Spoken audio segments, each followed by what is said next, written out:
I'd like you to take a look at these images and just think for a minute about how they make you feel. First, wildfires raging in California.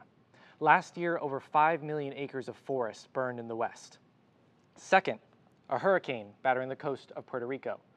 This season, meteorologists resorted to using the Greek alphabet to name their hurricanes because they ran out of letters in the English one. Third, an overhead picture of Boston.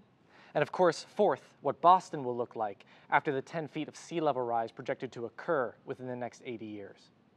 Now, when I see an image like that, I feel my heart sink. I feel anxiety welling up in my chest. Because snapshots like these look dystopian to me, apocalyptic even. So that begs the question, in the face of an apocalypse, who's going to save us? Superman? Batman? I mean, Captain Planet would be applicable here.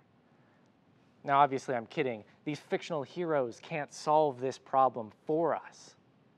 And unfortunately, in the case of climate change, neither can the real heroes. Now, hoping for a hero in this kind of situation isn't ridiculous. In fact, it should be expected.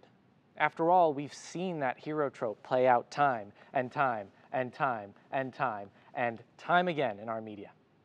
Across both genre and medium, we see what Herbert Hoover once called the rugged individualist, the great hero who takes everything upon herself and still manages to beat the odds, the one who's destined to succeed, destined to lead. The spotlight, if you will, shines on them and them alone as they fight the plagues of evil and work tirelessly to build a better future. So, after seeing that story play out so many times, is it any wonder that we might begin to expect the same in the real world? Because our history is chock full of these supposed rugged individualists.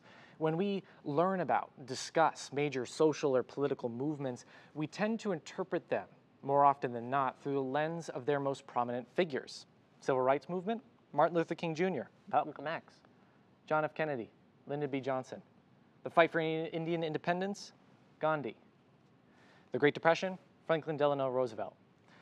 But what do all of these figures really have in common?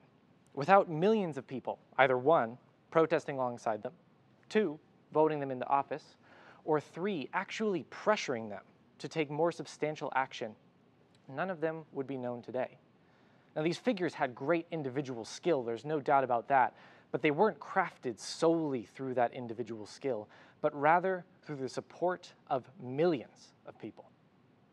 So that brings us to today.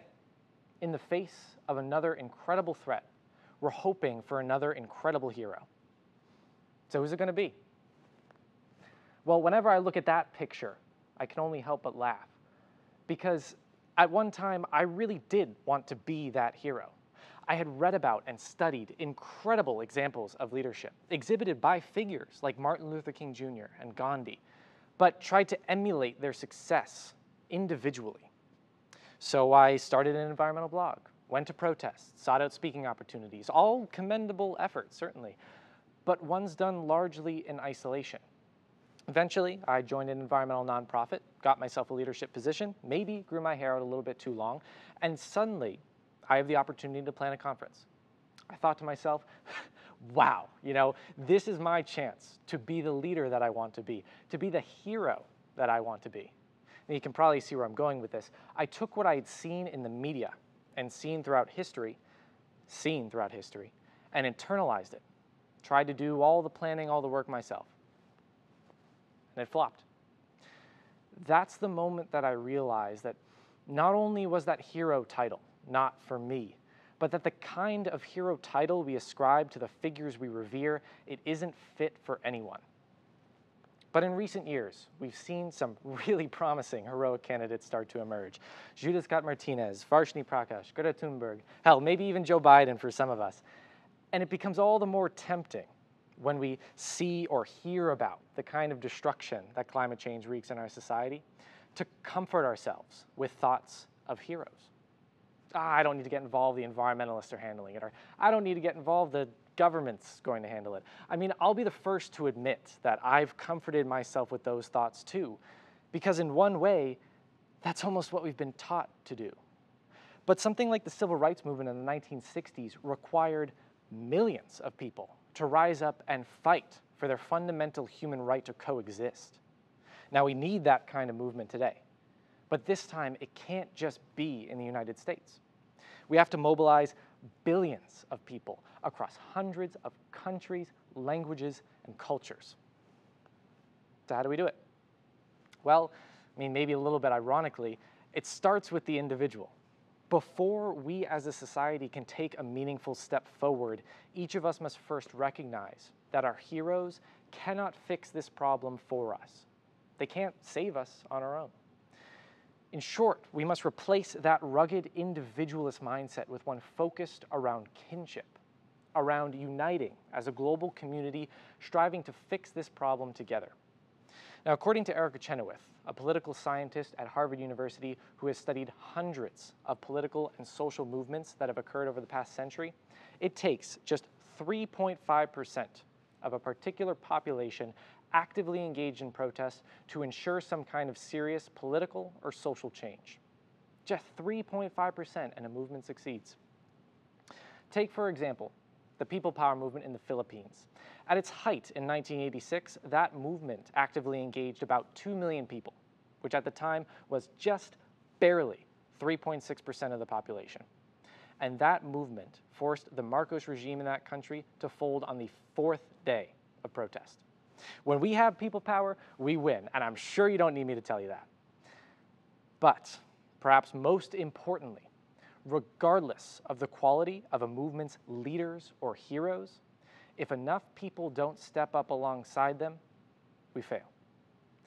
Now, the environmental movement already has some pretty incredible leaders, but we're far from that sustained 3.5% of the global population. All of these organizations you see up on screen are doing fantastic work, but all of them need more support if we want to create a truly sustainable future, a better future. So let's return for a second to that feeling of anxiety and dread I mentioned at the beginning. Instead of pushing away that dread, instead of forgetting about it, let's let it push us to action. Right now, Sunrise Movement has an ongoing campaign called the Climate Mandate. It's a push for Joe Biden, now that he's president, to create a full Office of Climate Mobilization that would allow our country to tackle climate change on the scale and with the urgency that it requires. They also happen to have a petition up on their website to garner some support for it. So sign it. Go to climatemandate.org, take 5 minutes of your time, and let that dread, that anxiety, push you to some kind of action. Now, here's the thing. Like I mentioned, we already have some incredible leaders, but they need support. And so you might be wondering, well, what is one signature on a petition going to do? And I'll say it, nothing by itself.